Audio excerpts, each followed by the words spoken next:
Baik, Assalamualaikum warahmatullahi wabarakatuh. Perkenalkan, nama saya Ivan Kurniawan dari MJ 401 Universitas Cyber Asia. Baik, di sini saya akan menyampaikan presentasi untuk UAS di mata kuliah Bahasa Indonesia dengan judul Dampak dari PDB Triwulan 2021, kurs 2021 dan inflasi IHK 2021 terhadap kondisi tahun 2025.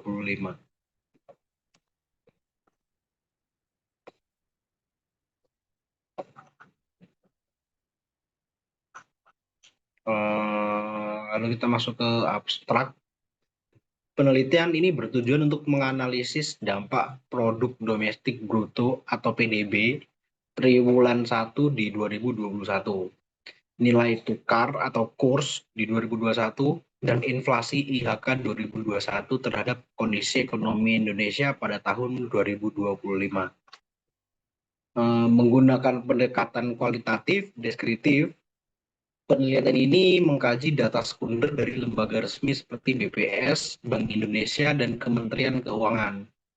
Hasil studi menunjukkan bahwa kontraksi PDB sebesar min 0,74% pada awal 2021 sebagai dampak pandemi COVID-19 memperlambat proses pemulihan ekonomi, khususnya pada sektor informal dan UMKM. Nilai tukar rupiah yang berfluktuasi pada kisaran 14.000 sampai 14.300 US dollar memengaruhi stabilitas impor, utang luar negeri, dan daya saing ekspor. Sementara itu, inflasi IHK yang rendah 1,87% menandakan lemahnya permintaan domestik yang berkontribusi pada lambatnya pemulihan konsumsi rumah tangga hingga di 2025. Ketiga indikator inilah yang membentuk fondasi bagi arah kebijakan ekonomi jangka menengah dengan implikasi pada peningkatan belanja fiskal, reformasi struktural, dan penguatan sektor strategis. Penelitian ini menyimpulkan bahwa kondisi ekonomi di tahun 2025 sangat bergantung pada efektivitas respon kebijakan pasca pandemi, serta sinergi antara kebijakan fiskal, moneter, dan reformasi institusional. Oleh karena itu, penguatan ketahanan ekonomi melalui kebijakan inklusif dan adaptif menjadi krusial untuk memastikan pertumbuhan ekonomi yang berkelanjutan dan merata.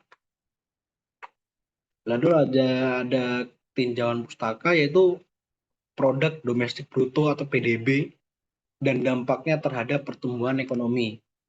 Produk domestik bruto merupakan indikator utama yang digunakan untuk mengukur kinerja ekonomi suatu negara. Menurut Mankiw di 2012, PDB menggambarkan total nilai pasar dan seluruh barang dan jasa akhir yang diproduksi dalam suatu negara selama periode waktu tertentu.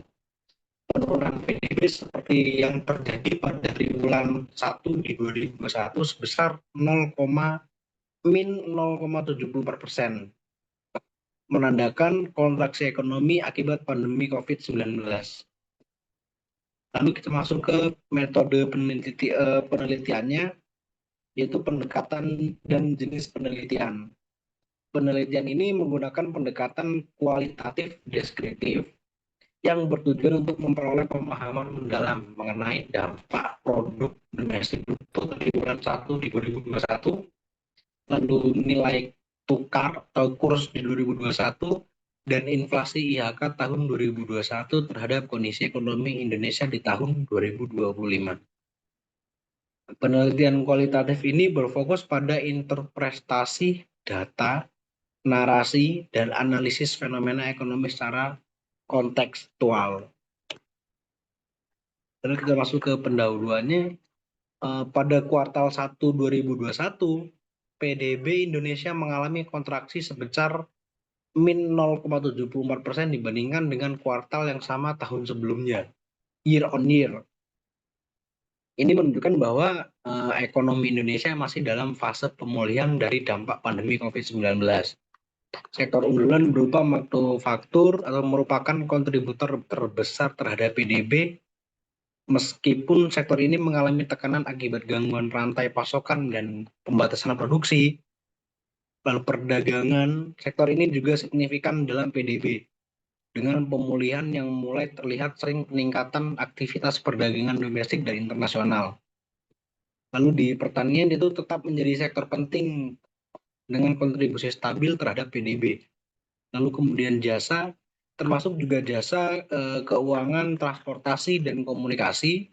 Sektor ini juga mulai pulih dengan peningkatan aktivitas ekonomi.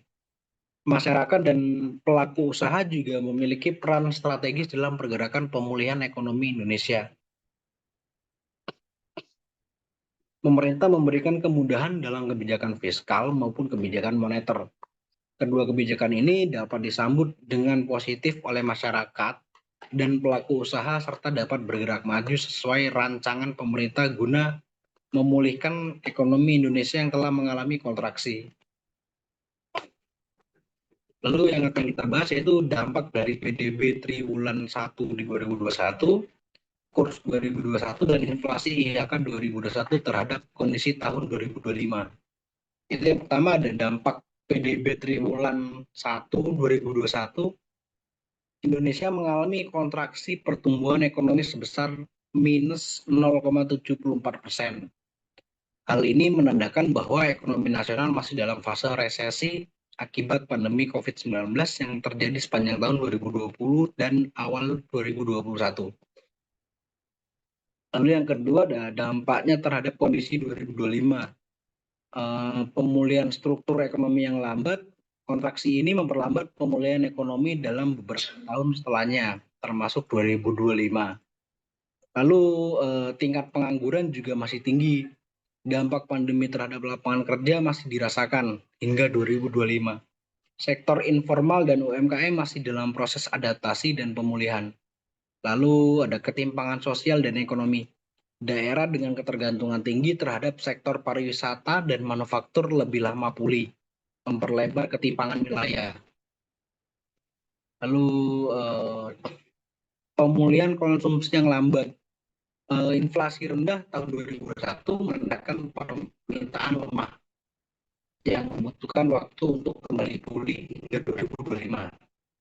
Lalu kemudian konsumsi rumah tangga tertekan, daya beli masyarakat masih dalam proses pemulihan akibat pendapatan yang tertekan di tahun-tahun sebelumnya. Lalu resiko inflasi tinggi di 2025. Jika terjadi ekspansi fiskal atau gangguan pasokan atau panas energi, ada potensi inflasi tinggi akibat penumpukan tekanan harga sejak pandemi. Jadi kesimpulannya yaitu secara keseluruhan kondisi makroekonomi tahun 2021, PDB, kurs dan inflasi menjadi dasar dari dan pemulihan yang berlangsung hingga 2025. Ketika variabel tersebut saling memengaruhi dan menciptakan residual ekonomi jangka menengah seperti lambatnya pemulihan pendapatan masyarakat, lalu ketergantungan terhadap stimulus fiskal, lalu kemudian ada tekanan struktural pada neraca perdagangan dan hutang. Lalu yang kedua, dalam jangka menengah, kondisi ekonomi tahun 2025 sangat dipengaruhi oleh keberhasilan kebijakan penyesuaian struktural pasca 2021 seperti reformasi fiskal dan kebijakan subsidi, kemudian penyesuaian moneter untuk mengendalikan inflasi tanpa menekan pertumbuhan, penguatan sektor-sektor strategis yaitu UMKM, digitalisasi, manufaktur berbasis ekspor. Terima kasih. Baik, sekian presentasi dari saya. Lebih dan kurang saya mohon maaf. Semoga bermanfaat. Terima kasih. Assalamualaikum warahmatullahi wabarakatuh.